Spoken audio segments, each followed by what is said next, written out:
Et coucou tout le monde, j'espère que vous allez bien. Donc on se retrouve pour une nouvelle météo énergétique. Alors j'ai pas fait celle de la semaine dernière parce que j'avais plein de choses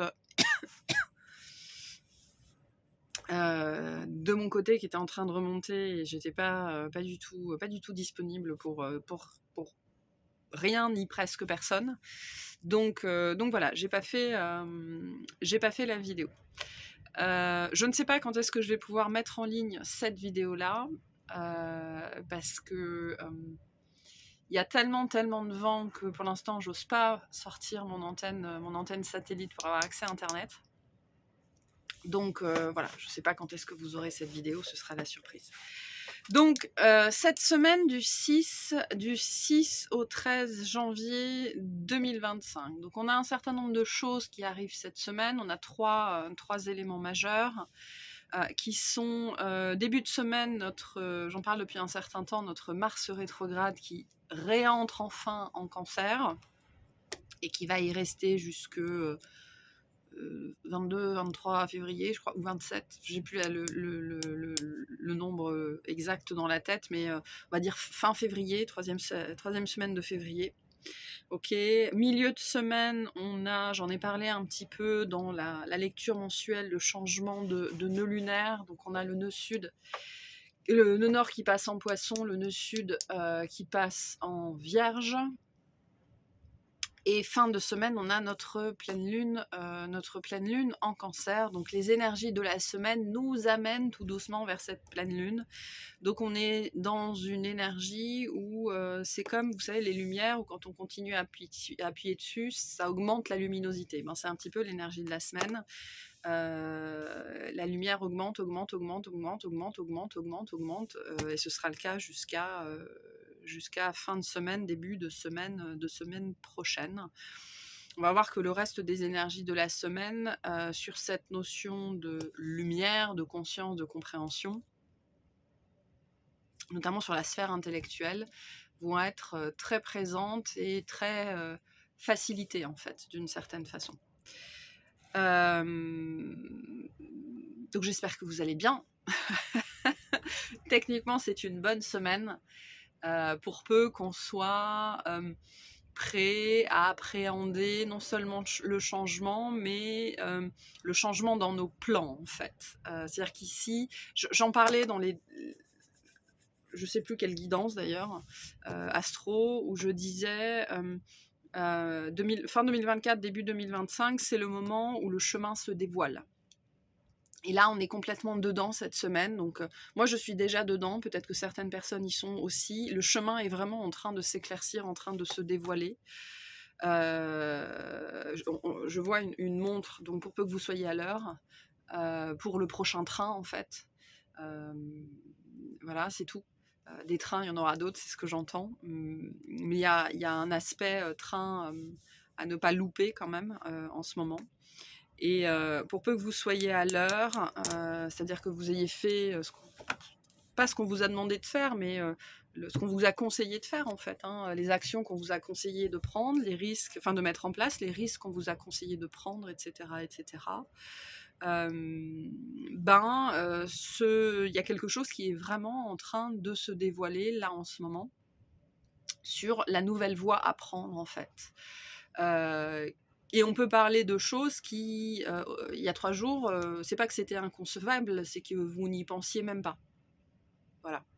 Moi, c'est ce que je suis en train de vivre. Un changement d'orientation assez surprenant,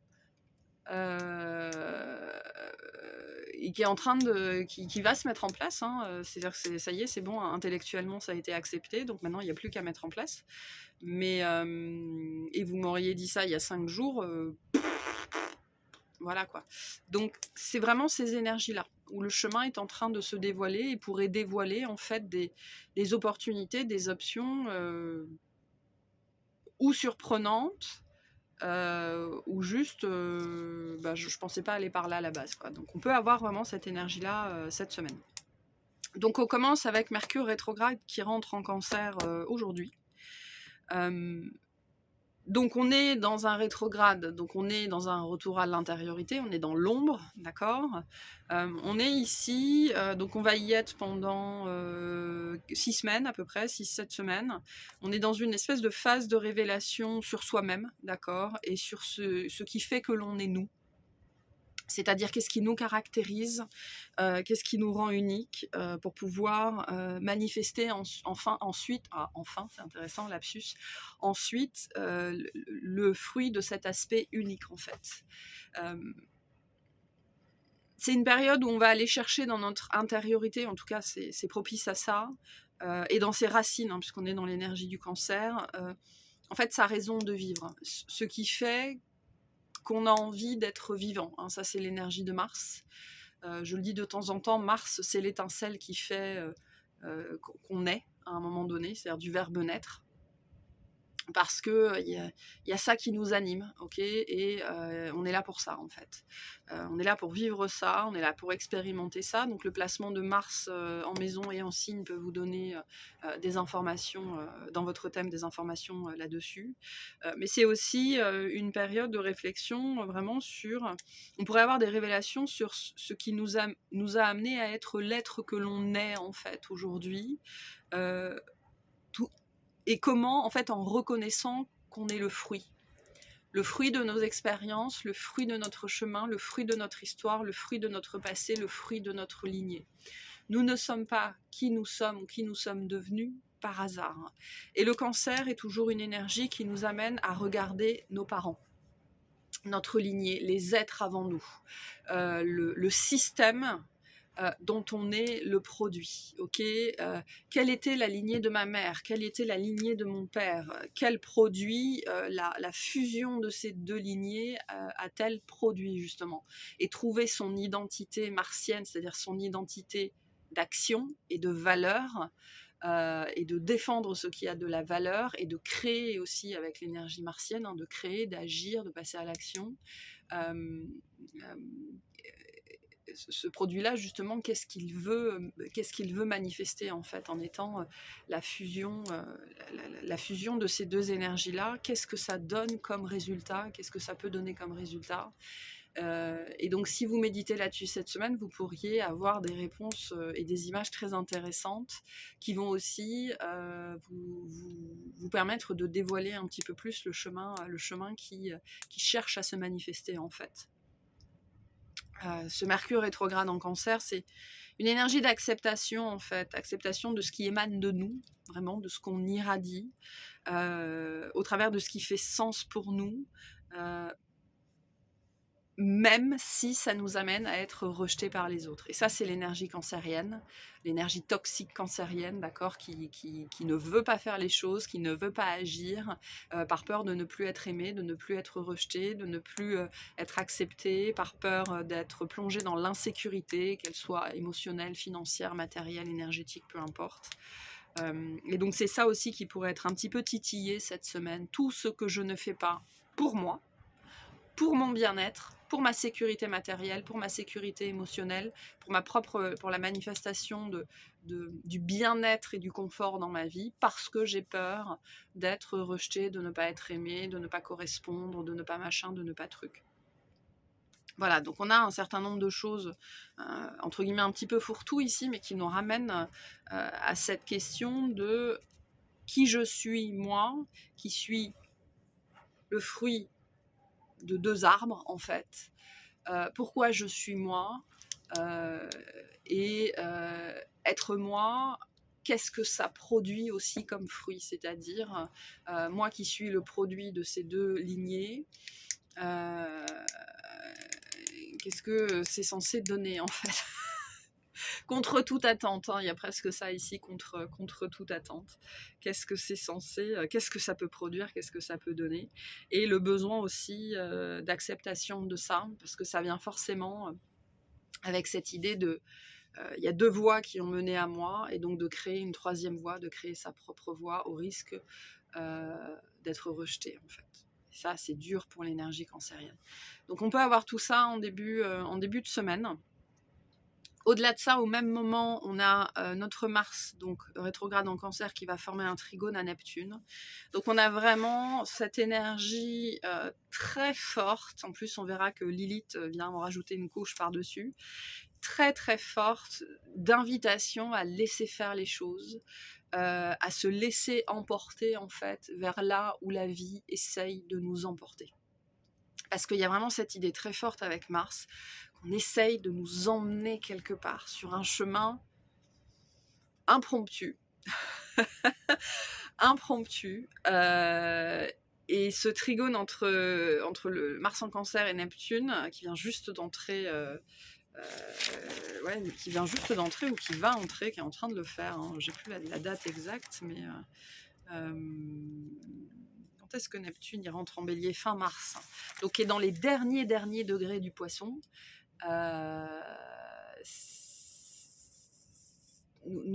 C'est vraiment un appel à se laisser porter vers ce qu'on doit créer en fait. Quelqu'un qui m'appelle, je ne sais pas qui c'est, vers ce qu'on est censé, plus spécifiquement avec Mars, vivre, créer, expérimenter. Donc ce trigone pourrait nous permettre de faciliter ça en fait. Il pourrait y avoir une énergie plus simple à avoir, déjà recevoir des impulsions. Tiens, va là, fais ça, lis ce livre, va voir ce film. Tiens, tu ferais pas des recherches sur ce sujet-là? Des trucs comme ça qui nous viennent. Donc on pourrait avoir plus de facilité à répondre à ces sollicitations-là. Donc si vous avez des sollicitations qui sont un peu impromptues, c'est vraiment le mot que j'ai, suivez-les, parce que ça pourrait être éminemment révélateur.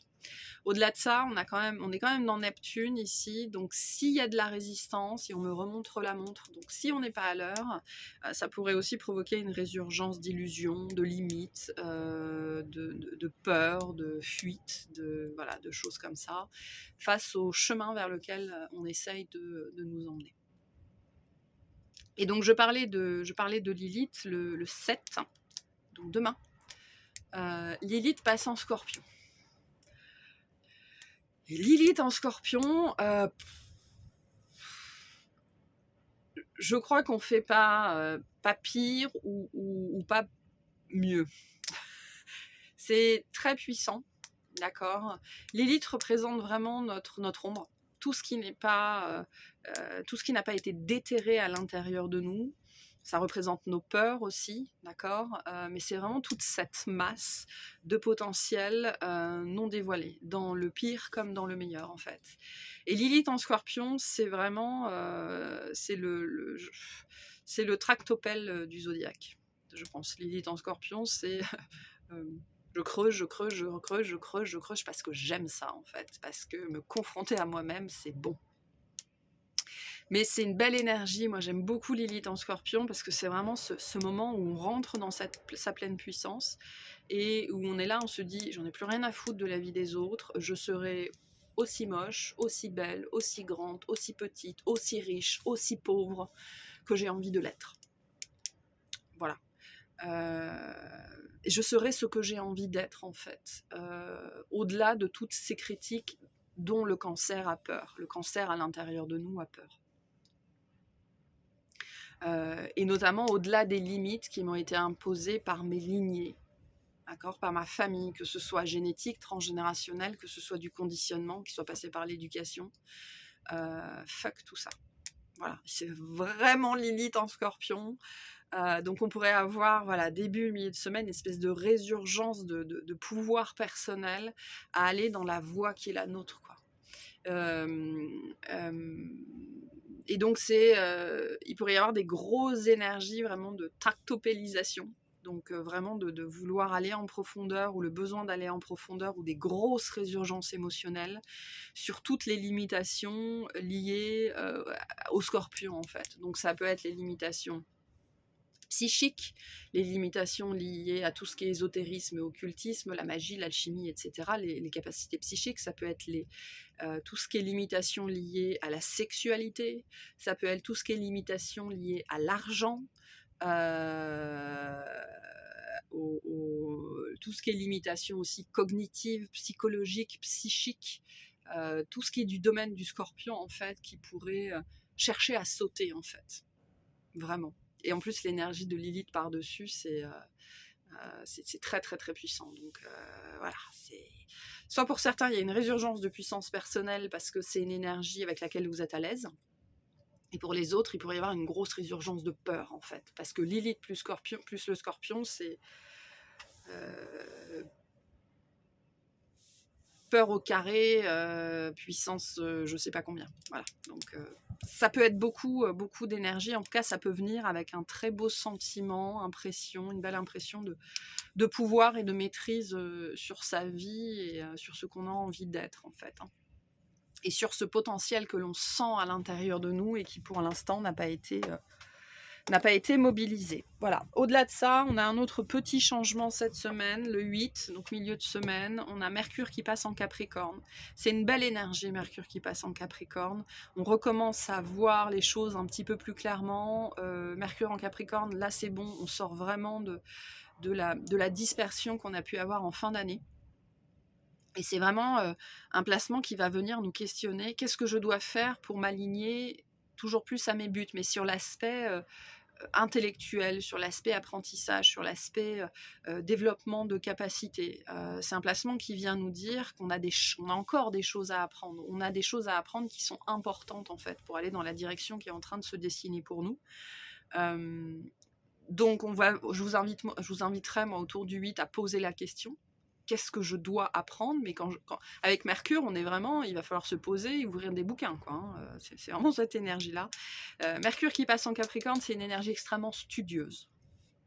Voilà, donc c'est aussi un bon moment pour justement ouvrir ce livre ça fait 6 mois qu'il est sur votre étagère, vous lancez dans cette formation en ligne, ça fait 2 mois et demi que vous voulez la faire, des choses comme ça, en fait. Donc c'est, comme je le disais, une énergie très studieuse qui cherche aussi à éliminer le superflu, les distractions et les dispersions dans notre vie. Donc vous pourriez aussi avoir plus de facilité à lâcher Instagram, Twitter et Facebook cette semaine.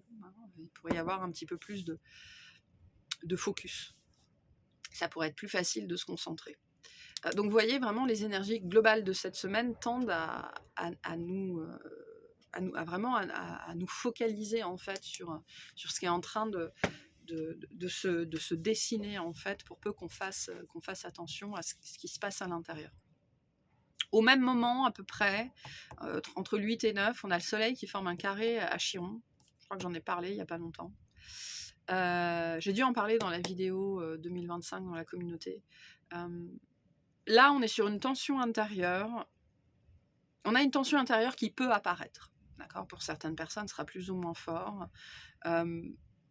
Des tensions intérieures qui peuvent apparaître pour être vues, reconnues, comprises et relâchées, en fait. Hein, sur le thème dépendra de chacun. Mais en fait, ce que vient nous dire aussi ce placement-là par rapport aux autres, enfin ce qui au niveau énergétique cette semaine, c'est que la tête, le cœur et le corps sont dans une certaine synchronisation, voire syntonisation cette semaine. Donc, c'est une période où on pourrait avoir énormément de ressentis presque physiques sur la voie à suivre, ce qu'il faut faire. Donc soyez très attentive et très attentifs à ça, parce que notamment, probablement que cette semaine, en faisant attention à ce qui se contracte à l'intérieur, on va dire, vous pourriez gagner 6 mois, en fait. Voilà, donc on vous invite à profiter vraiment de ces énergies-là.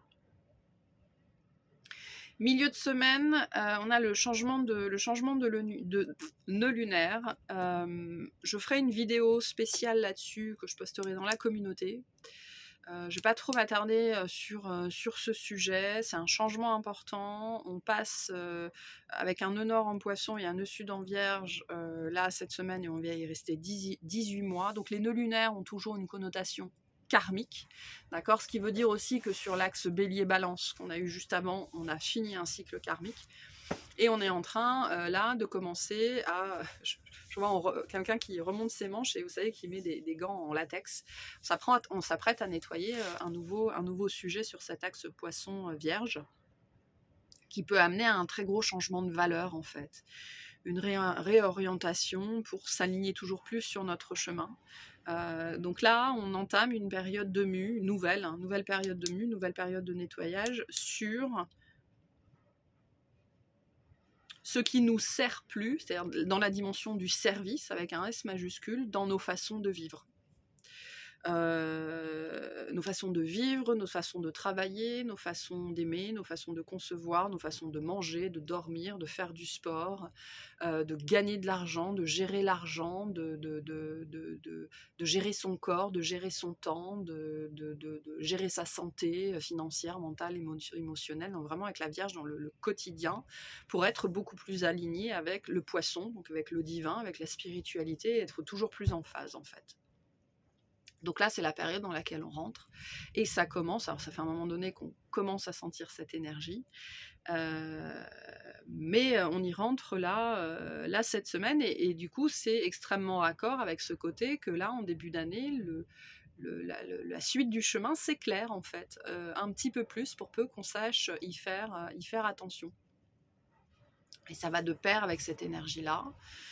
Et donc ce qui est en train de se mettre en place aussi ici au travers de ce nœud lunaire-là, au travers de ce nouveau chemin qui se dessine, ce qu'on vient vous dire aussi ici, c'est que au travers de cette nouvelle expérience qui est en train de se présenter à vous, vous allez aussi nettoyer du karma là-dessus, dans cet axe-là, poisson, vierge, c'est-à-dire corrélation entre esprit supérieur et esprit physique.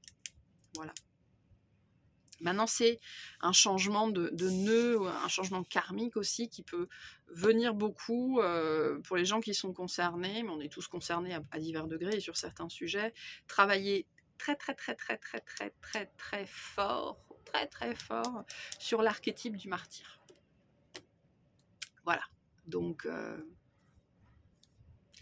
qui peut se manifester de mille et une façons. De mille et une façons différentes, mais au niveau karma, c'est ce qui va être pressé comme un citron, l'archétype du martyr. Ce qu'on donne, ce qu'on reçoit, cette notion avec la Vierge de commitment, donc d'engagement, de dévotion aussi à une œuvre. Nous-mêmes étant notre première œuvre en fait. Et donc comment j'arrête de jouer au martyr pour que les autres m'aiment, pour devenir la plus grande, et pas la meilleure, hein, mais la plus grande et la plus lumineuse et la plus haute et la plus élevée version de moi-même. Donc voilà, ça on est parti pour 18 mois. Et tout ça va nous amener vers la pleine lune en cancer. Donc je ferai une vidéo particulière sur la pleine lune en cancer. Il y aura le soin. Alors pour la nouvelle lune, j'ai fait le soin dans la communauté. Je ne l'ai pas mis sur le site. Je ne sais pas ce que je ferai pour la pleine lune. Peut-être que je le mettrai sur le site. Je ne sais pas encore. Ça, je suis en train de tester. Les premiers abonnés de la communauté sont un peu mes rats de laboratoire, entre guillemets. Je teste différentes technologies en termes de plateformes et tout ça sur eux pour voir ce qui fonctionne bien. Et quand je serai bien calée par rapport à ça, peut-être que j'ouvrirai plus largement cet accès-là. Mais donc on monte doucement, hein, je le disais, on prend de plus en plus de luminosité, hein, ça augmente en lumière. Et donc on va aller doucement vers cette pleine lune en cancer qui aura lieu dimanche, du coup, normalement, si je dis pas n'importe quoi. Et qui va venir questionner qu'est-ce qui me fait me sentir bien, qu'est-ce qui me fait me sentir en phase avec moi-même, qu'est-ce qui me fait me sentir en sécurité, qu'est-ce qui me fait me sentir alignée, qu'est-ce qui me fait me sentir dans une fluidité, qu'est-ce qui me fait me sentir OK avec la vie en fait. Et ça, il y a beaucoup de questions. Il y a beaucoup de questions derrière ça. Et donc finalement, ce que cette pleine lune va aussi sans doute venir mettre en lumière, c'est tout ce qui m'empêche d'être dans cette certaine fluidité et cette certaine douceur et cette certaine facilité de la vie et dans la vie en fait. C'est pas une pleine lune facile, la pleine lune du cancer. Alors elle peut être très douce, elle peut être très bien vécue, mais elle vient souvent questionner des choses assez fondamentales sur la notion du bien-être dans l'incarnation, dans la vie, dans la matière en fait. Et qu'est-ce qui fait qu'on continue à ramer et à trimer et à être malheureux parce que on n'est pas en phase avec nos spécificités, parce qu'on n'est pas en phase avec d'où on vient en fait. Et ce Mercure rétrograde en Cancer commence à venir travailler ça, et il commence à préparer le terrain sur ce questionnement-là. Voilà, donc on va y aller doucement mais sûrement. Allez, quelques cartes du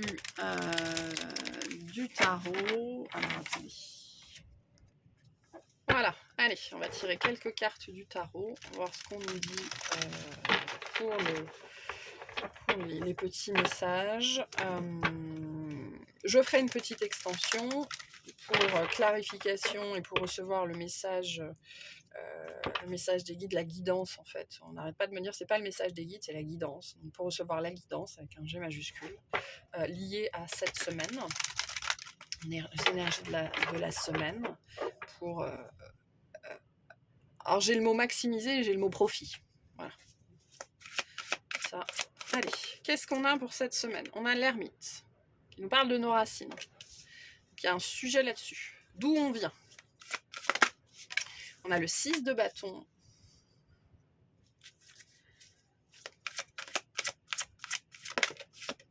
Pouf. Et on a le cavalier de coupe. Le cavalier de coupe à l'envers. Donc il y a quelque chose de particulier cette semaine. On a le magicien en dos de deck. Il y a quelque chose de particulier cette semaine qui cherche à épanouir, c'est-à-dire à s'épanouir pour amener un épanouissement sur nous.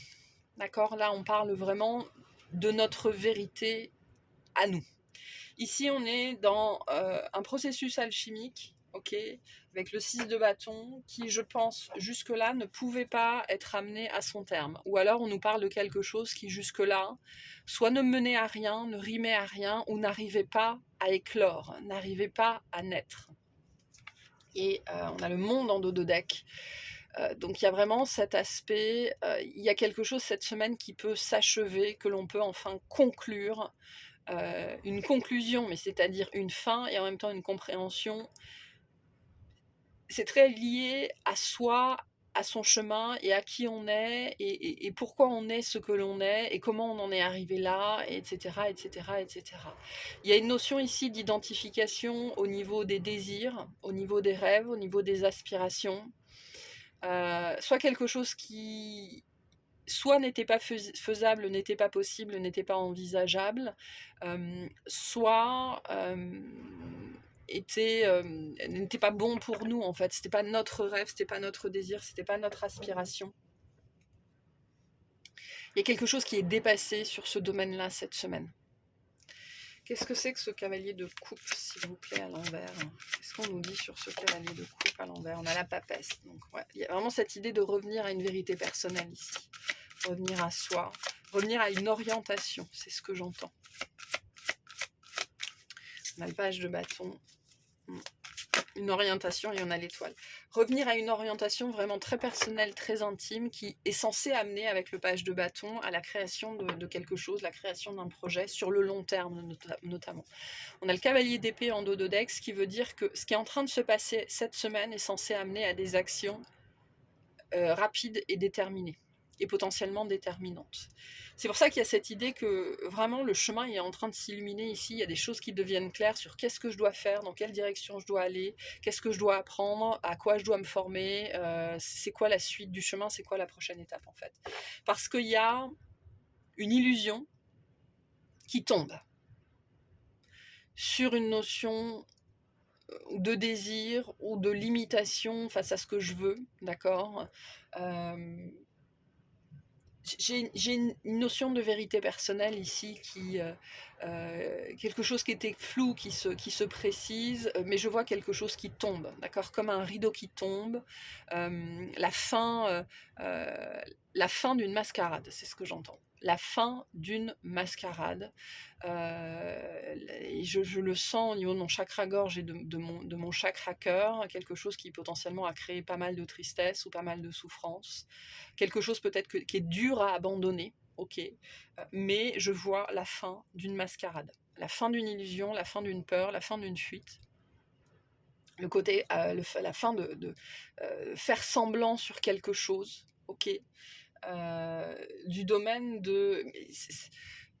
C'est très personnel, c'est très intime, d'accord? Ça, c'est lié à ma vision des choses, c'est lié à mon prisme, c'est lié à ma sensibilité, c'est lié à mon chemin de vie, c'est lié à mon expérience de vie, c'est lié à qui je suis, c'est lié à ce que je sais être vrai et bon pour moi. Et là, je vois rideau, en fait. Il y a une mascarade, et donc il y a un mensonge aussi, probablement, qui tombe. Mais c'est pas un mensonge qui tombe, en fait. Plus spécifiquement, ce que je vois avec l'ermite, c'est une acceptation de ce qu'on est. Et au moment où je dis ça, sur ma télécommande, il est 21h21. Donc on a l'énergie du monde très très fort. Non, il est parti, pardon. Bah, voilà, en dodo deck, on a le rêveur. Donc on a le nouveau chemin. On avait le monde tout à l'heure. Il y a un achèvement ici au niveau d'une compréhension, en fait, vraiment, d'une vérité personnelle, je sens.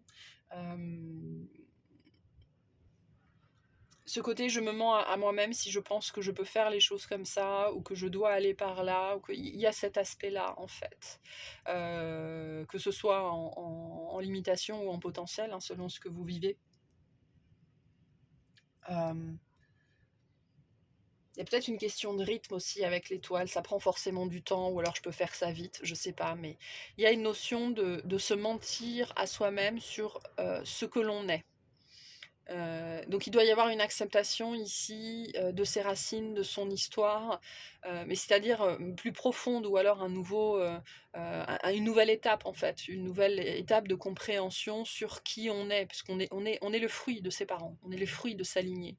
Et si on est qui on est, c'est pas par hasard, d'accord? Donc il y a une nouvelle compréhension ici qui doit se faire, et jusque-là, cette compréhension n'était pas possible parce qu'il y a cette notion ici avec le cavalier de coupe à l'envers, un refus d'accepter peut-être une part de soi. En tout cas, moi j'ai cette notion de mascarade ici, qui empêchait sans doute d'aller dans une certaine direction avec le cavalier de coupe à l'envers aussi. Donc il y a sans doute quelque chose qui va pouvoir revenir à l'endroit avec ce 6 de bâton et nous permettre de cheminer vers quelque chose de beaucoup plus en adéquation avec nous, en fait. Voilà. Pour créer quelque chose sur le long terme de beaucoup plus positif et beaucoup plus en résonance. Voilà, donc je dirais que ça, c'est la fin d'une mascarade pour moi. Sur la notion très cancérienne du passé, des racines, des origines, mais donc de qui je suis, et donc de ce que je veux. La direction dans laquelle je vais, ce que j'aime, ce que je vibre, ce que je résonne. Et Lilith en Scorpion, le Scorpion est un des archétypes de la vérité, c'est-à-dire de la vérité brute, de la vérité qui pique, d'accord, vient sans doute aussi très très fortement renforcer ça. Donc c'est la fin d'une mascarade. Et ensuite, il y a des actions à poser. Ok, on a la force en dos de deck, donc il y a peut-être potentiellement aussi suite à ça des risques à prendre. Allez, un petit message de fin pour cette semaine. On a le 3 d'épée. Une idée soudaine, une question brûlante, quelque chose d'important à dire à quelqu'un. Oui, exprime-toi, mais apprends à le faire au mieux.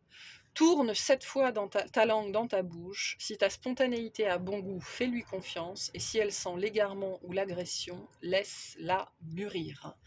Donc, laissez aussi le processus se faire cette semaine. C'est pour ça qu'avec le Cancer et Neptune qui sont assez présents cette semaine, laissez faire, laissez-vous guider, laissez-vous porter dans la direction dans laquelle on essaye de vous porter. Le 3 d'épée peut aussi nous dire que c'est pas un processus facile tout ça, notamment parce que ça amène, je sens ici des choses qui vont avoir besoin d'être abandonnées, que ce soit des relations,